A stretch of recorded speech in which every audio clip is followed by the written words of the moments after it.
그대 뒤에 두고 온 것들을 생각하지 말게. 모든 것은 만물의 전기 속에 새겨져 영원히 거기 머물 테니.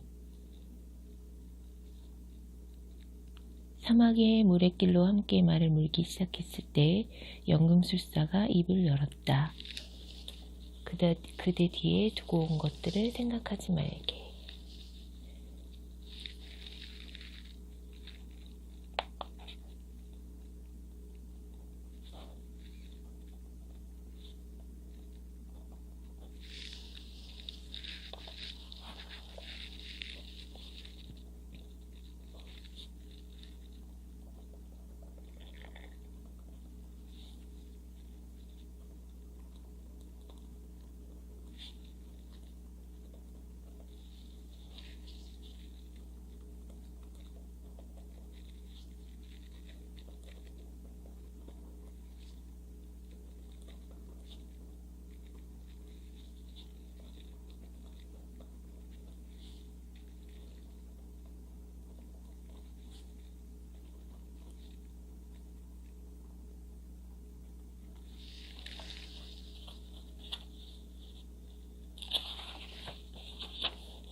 사막의 밤은 추웠고 하늘의 달이 이지러짐에 따라 어둠도 점차 짙어져 갔다. 달이 이지러짐.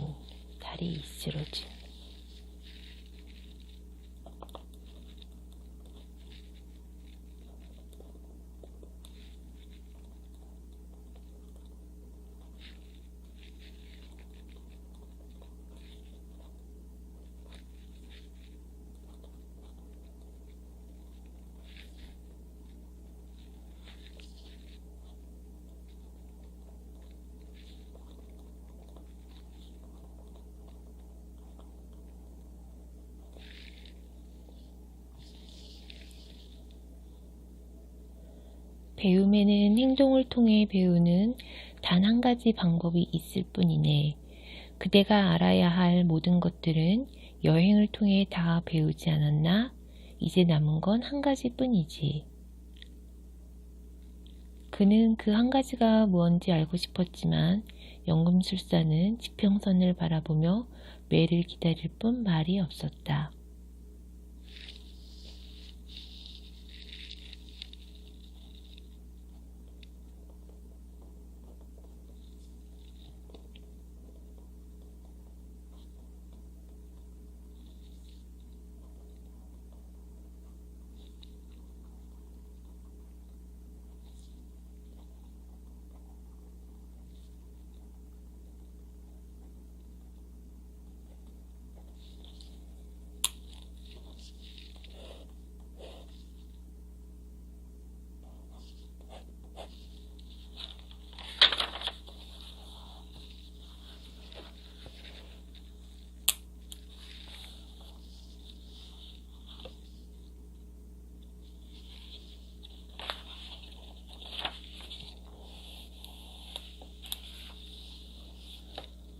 그렇다면 금을 만들려고 실패한 다른 연금술사들은 뭐가 잘못되었던 거죠?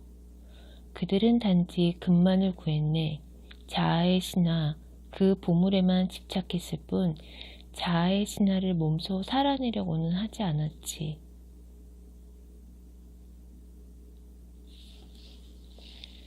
신은 눈에 보이는 것들을 통해 당신의 영혼의 가르침과 당신의 경이로운 지혜를 깨달을 수 있게 하기 위해 이 세상을 창조하셨네.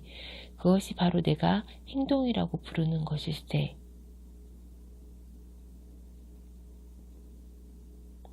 이 세상이 존재한다는 사실은 이 세상보다 더 완벽한 세상의 존재를 보증해 주는 것이지.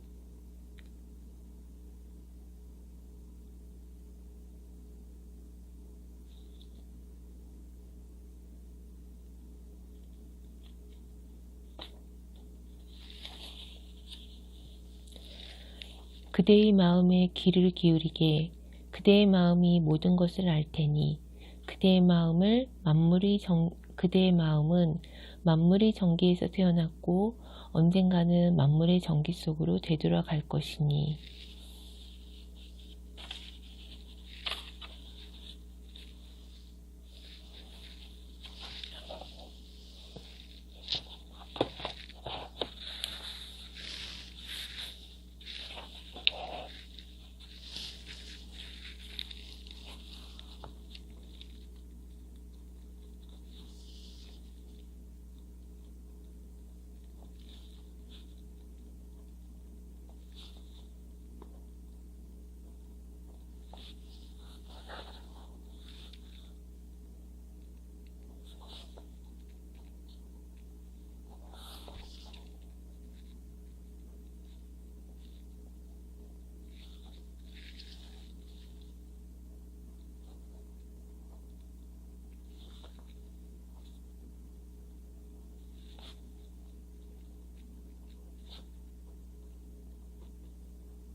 산티아고는 마음의 소리에 귀를 기울이려고 애쓰고 있었다.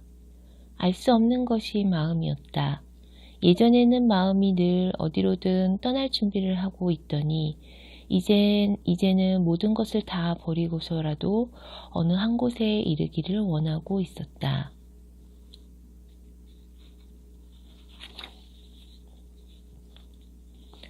그대의 마음 가는 곳에 그대의 보물이 있기 때문이지.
제 마음은 참으로 간사합니다.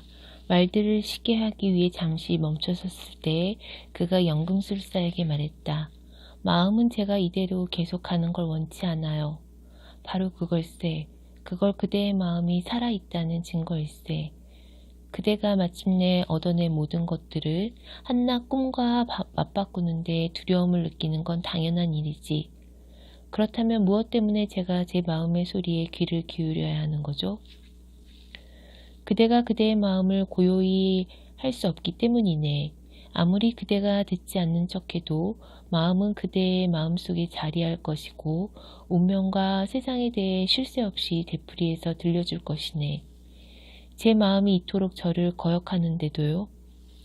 거역이란 그대가 예기치 못한 충격이겠지. 만일 그대가 그대의 마음을 제대로 알고 있다면 그대의 마음도 그대를 그렇게 놀라게 하지는 않을 걸세. 왜냐하면 그대는 그대의 꿈과 소원을 잘 알고 그것들을 어떻게 이끌어가야 하는지도 알 것이기 때문이네. 아무도 자기 마음으로부터 멀리 달아날 수는 없어. 그러니 마음의 소리를 귀담아 듣는 편이 낫네. 그것은 그대의 마음이 그대가 예기치 못한 순간에 그대를 덮치지 못하도록 하기 위함이야.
마음이 그리는 술책과 꾀를 알게 되었고 결국은 있는 그대로의 마음을 받아들였다.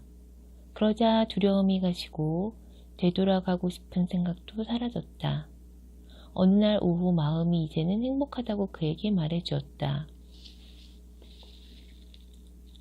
내가 때때로 불평한 건 내가 인간의 마음이기 때문이야.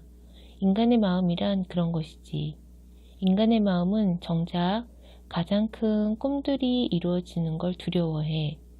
자기는 그걸 이룰 자격이 없거나 아니면 아예 이룰 수 없으리라고 생각하기 때문에 그렇지.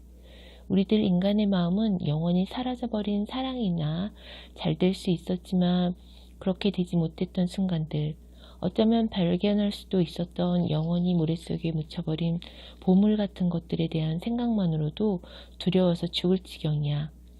왜냐하면 실제로 그런 일이 일어나면 우리는 아주 고통받을 테니까. 마음은 그렇게 말하고 있었다. 내 마음은 고통받을까 두려워하고 있어요. 달이 뜨지 않는 어두운 하늘을 함께 올려다보고 있던 어느 날 그가 연금술사에게 말했다.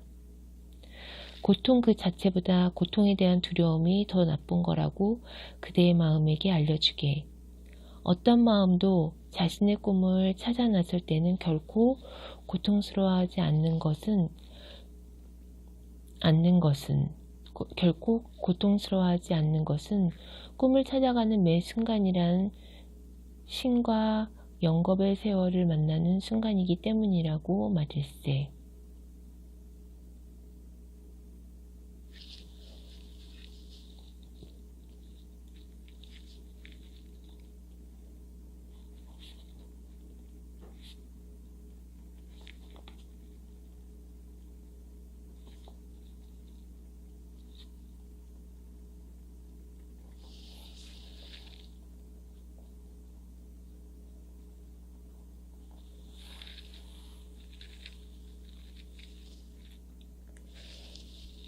연금술사는 별을 바라보며 말했다.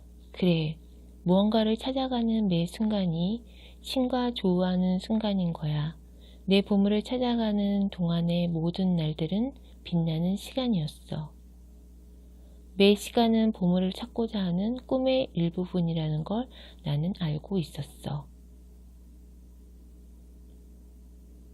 보물을 찾아가는 길에서 나는 이전에는 결코 꿈꾸지 못했던 것들을 발견했어.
인간의 마음은 보물에 대해서는 거의 얘기하지 않아. 사람들이 보물을 더 이상 찾으려 하지 않으니까 말이야. 그래서 아이들에게만 얘기하지. 그러고는 인생이 각자의 운명이 가리키는 방향으로 그들을 이끌어 가도록 내버려 두는 거야. 브레이도 자기 앞에 그려진 자아의 신화와 행복의 길을 따라가는 사람은 거의 없어. 사람들 대부분은 이 세상을 험난한 그 무엇이라고 생각하지. 그리고 바로 그 때문에 세상은 험난한 것으로 변하는 거야.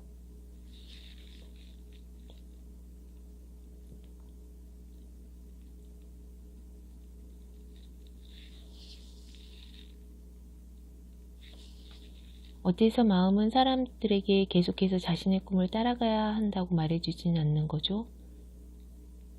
그럴 경우 가장 고통스러운 것은 마음이기 때문이지. 마음은 고통받는 걸 좋아하지 않네.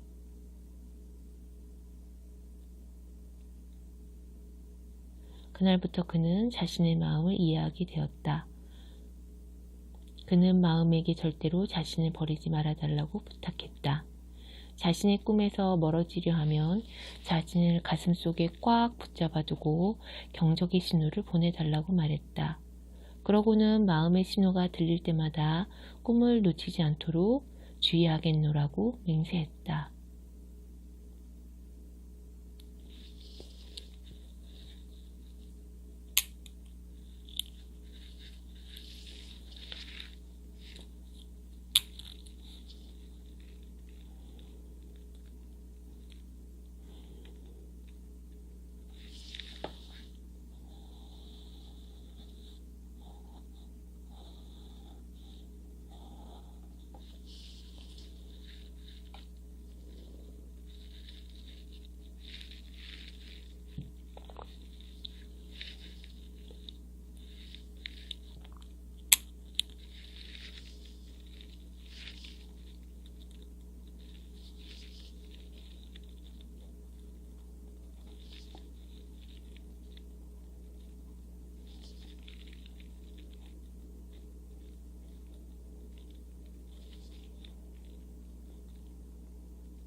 그것이 바로 제가 미처 모르고 있던 한 가지였습니까? 그건 아니네. 자, 이제는 때가 된 것 같으니 이야기해주지. 들어보게나. 누군가 꿈을 이루기에 앞서 만물의 전기는 언제나 그 사람이 그동안의 여정에서 배운 모든 것들을 시험해보고 싶어 하지. 만물의 전기가 그런 시험을 하는 것은 악의가 있어서가 아니네. 그건 자신의 꿈을 실현하는 것 말고도 만물의 전기를 향해 가면서 배운 가르침 또한 정복할 수 있도록 하기 위함일세.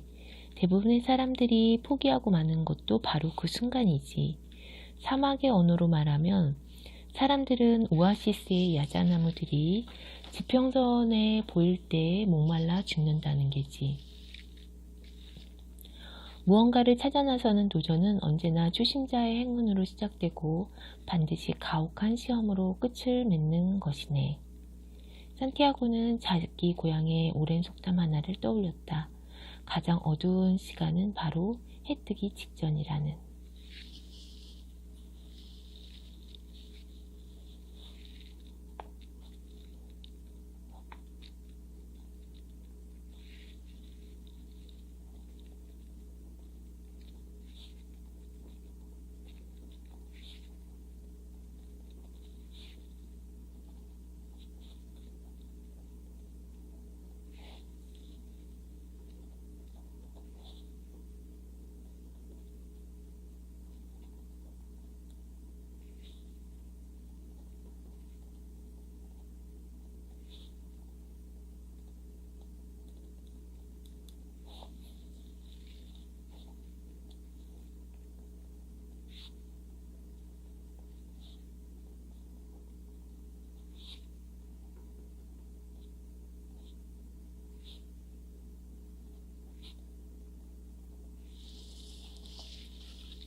마음은 언제나 사람들을 도와주나요? 그가 다시 연금술사에게 물었다. 주로 자아의 신화를 살아가는 사람들만 도와주지. 하지만 어린아이들, 술 취한 사람들, 노인들도 도와준다네. 그러니까 제게 위험한 일이라 일어나지 않는다는 말씀이신 거죠? 단지 마음은 자신이 할 수 있는 최선을 다한다는 걸 말해주고 싶네.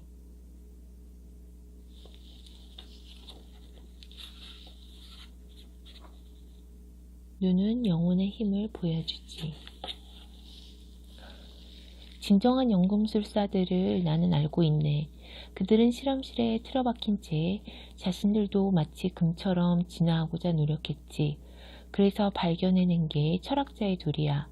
어떤 한 가지 사물이 진화할 때 그 주위에 있는 모든 것들도 더불어 진화한다는 걸 그들은 알고 있었던 걸세.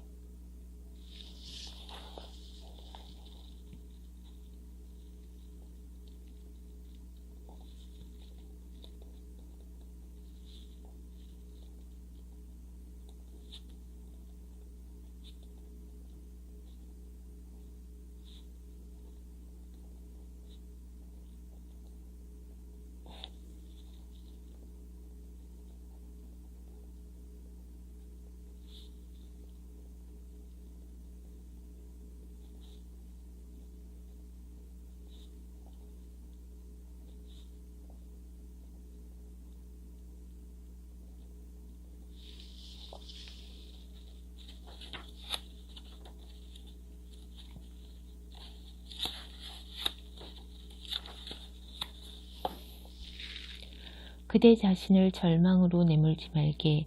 그것은 그대가 그대의 마음과 대화하는 걸 방해만 할 뿐이니.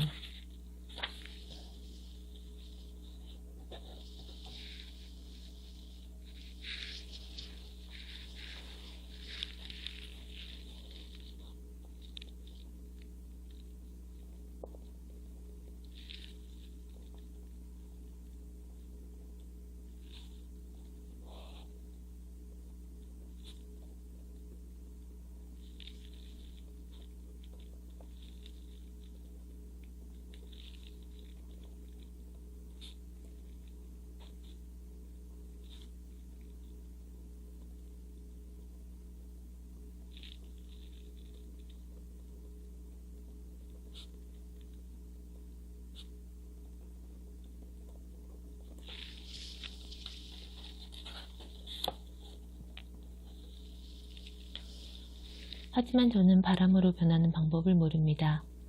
자아의 신화를 사는 자는 알아야 할 모든 것을 알고 있다네. 꿈을 이루지 못하고 만드는 것은 오직 하나, 실패할지도 모른다는 두려움일세.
그것은 그대가 아마 그대의 돈을 2번씩이나 잃었기 때문일세.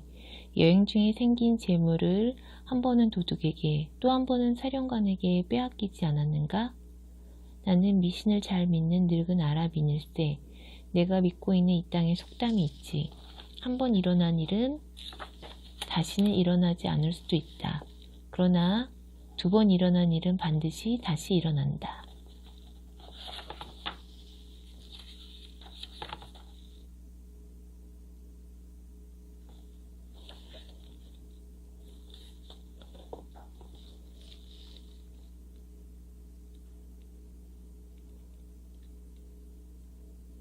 연금술사는 말에 고삐를 당겼다. 무엇을 하는가는 중요하지 않네.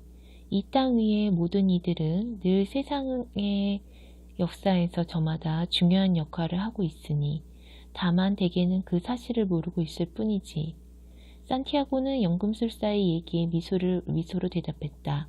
그는 한낱 양치기에게도 삶에 대한 질문이 그토록 중요할 수 있다는 걸 예전에는 결코 상상도 하지 못했었다.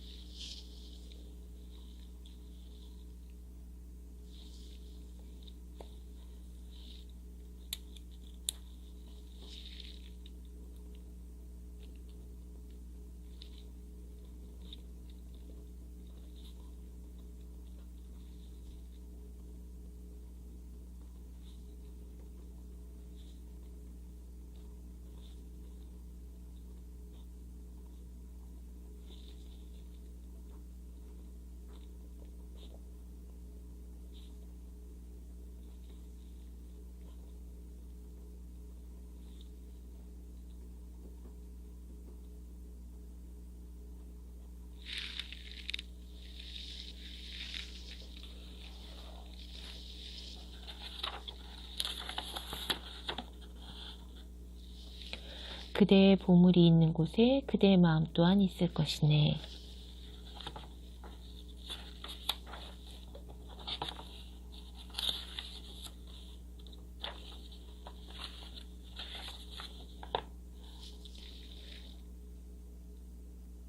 자아의 신화를 추구하는 사람들에게 삶은 언제나 자비로운지 새삼 신의 뜻에 고개가 숙여졌다.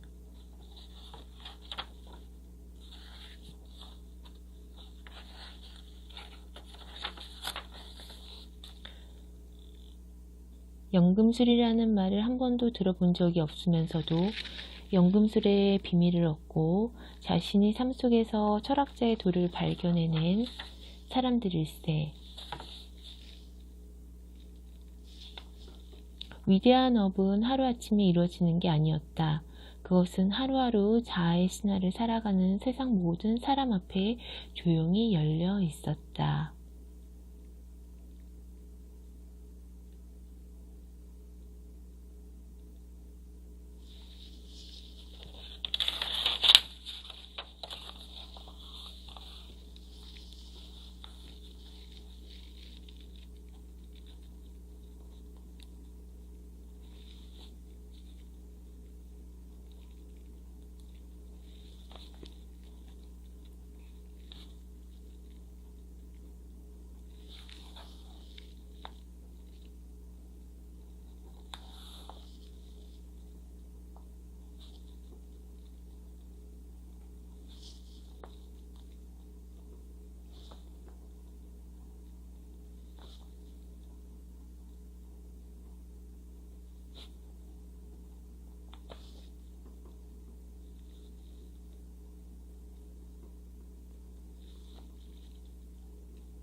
파울로 코엘료. 옹기니의 말. 어떤 사물이 혹은 누군가 우주의 언어로 내게 그것을 일깨워 주려 했지만 나의 눈과 귀가 어두워서 그거를 식별하지 못할 것이기 테니 말이다. 삶의 중요한 길목에서 내가 잘못된 길로 접어들려 할 때 어떤 사물이 혹은 누군가 우주의 언어로 내게 그것을 일깨워 주려 했지만 나의 눈과 귀가 어두워서 그것을 식별하지 못할 것일 테니 말이다. 우리는 누구나 깨달음에 대한 목마름을 가지고 있고 남 보기에는 초라한 인생이라도 한 사람의 삶은 그에게서는 세상에서 단 한 권뿐인 역사책만큼이나 귀중한 가치를 지닌다. 자아의 신화를 이뤄내는 것이야말로 이 세상 모든 사람들에게 부과된 유일한 의무이지. 자네가 무언가를 간절히 원할 때 온 우주는 자네의 소망이 실현되도록 도와준다네.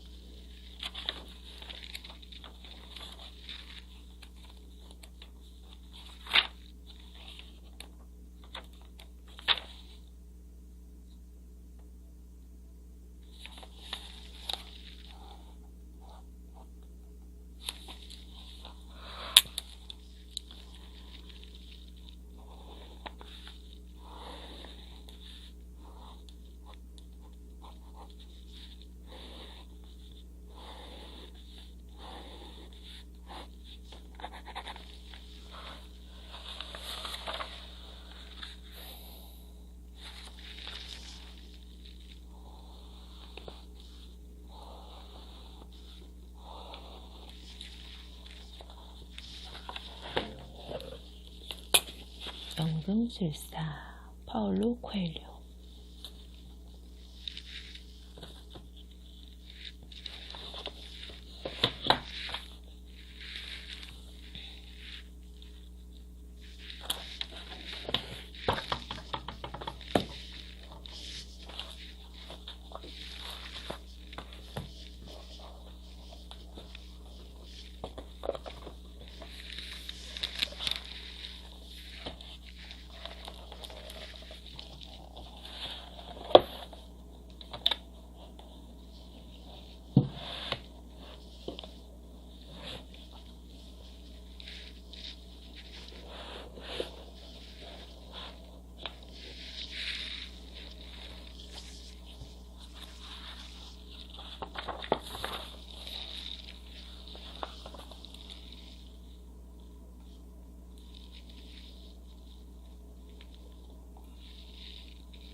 My mom came less easily to me, although I based the mother in the book loosely on my own.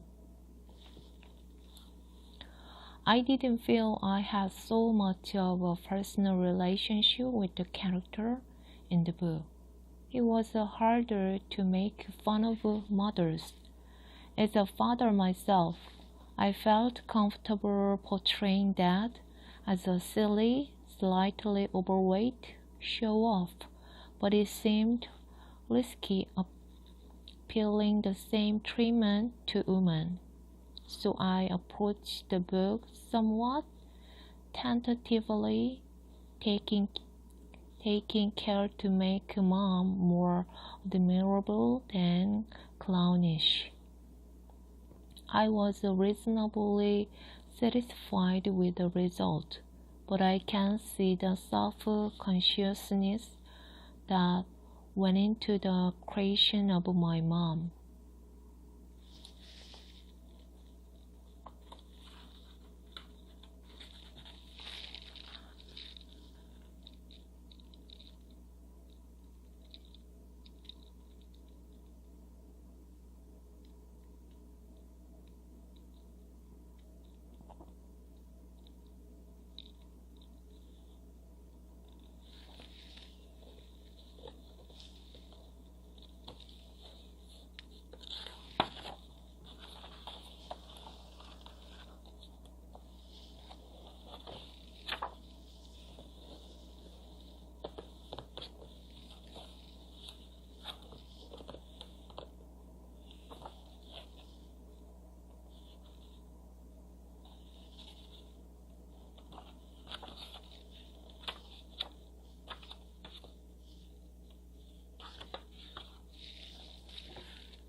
Why do you draw so many gorillas?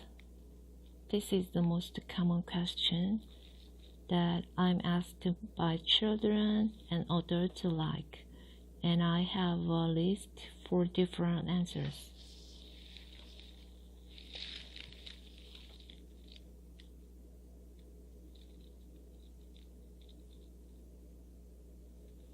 Firstly, they are fascinating creatures to look at. I have spent hours watching gorillas in zoos. I have yet to see them in a while, but I would love to. And I could happily study their faces all day.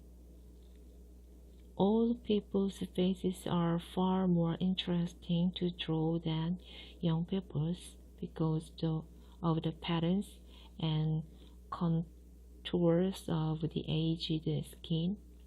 Gorilla faces are more appealing still. The wrinkles and lumps and bumps are swellings, and hair and muscle are irresistible to the pencil. I could never tire of drawing them.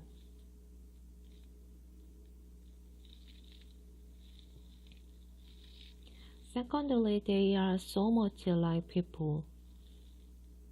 Looking into a gorilla's eyes is almost exactly like looking into a person's eyes.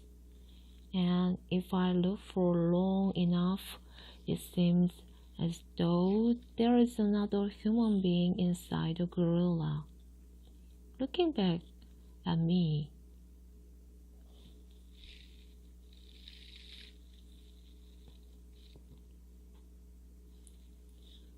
They are so much like us.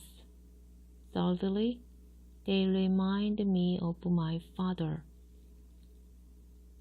He was a big, strong, quiet, fierce-looking man. Fierce, with an aggressive streak, which he saved the rugby field, the boxing ring, and the war zone. This made him a hero to Mitchell and me.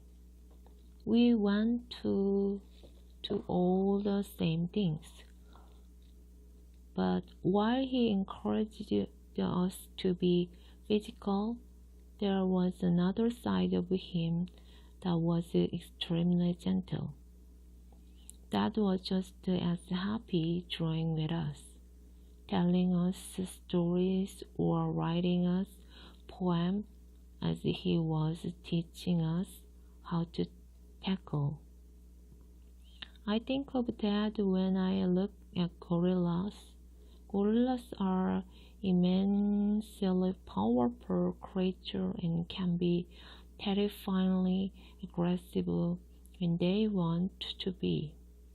But they also have a gentle side, which they express by grooming each other, showing affection, and caring for their families. Another answer was given for me. I was talking to some children in a bookshop many years ago, and a little lad asked me the question about gorillas. Somebody usually does, but this time, instead of reciting one of my rehearsed answers, I decided to turn the question back on me. Why do you think I drew so many gorillas?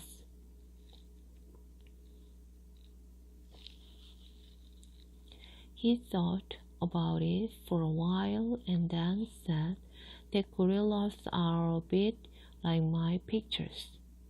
When you first look at my pictures, they seem normal, but if you look closer, you'll realize that they are not quiet. He used the piggy book as an example. The pictures of the family in the living room doesn't seem unusual at first, but if you look again, you notice that the door handle has changed into a pig's face, and the floor in the men's buttonhole is in the shape of a pig. He said that the same is true of gorillas. They appear to be normal in his sense of the word, like people, but they are not quiet.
The first book that featured a gorilla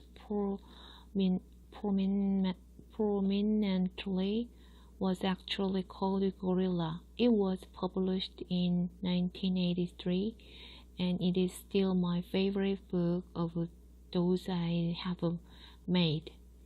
While working on Gorilla, I felt that it was the first time I had really understood how to make a picture book, in the sense that the words and pictures work both together and apart. Hannah loves gorillas. She reads books about gorillas.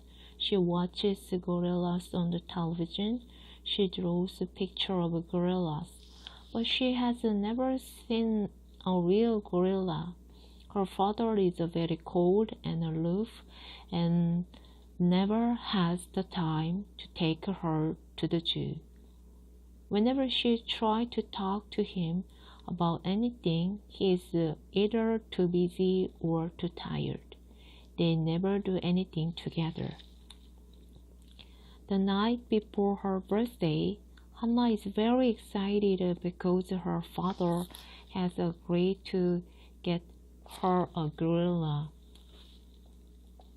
But she wakes up in the middle of the night to find a disappointingly small parcel at the foot of her bed. She opens it and finds that the promised gorilla is only a toy.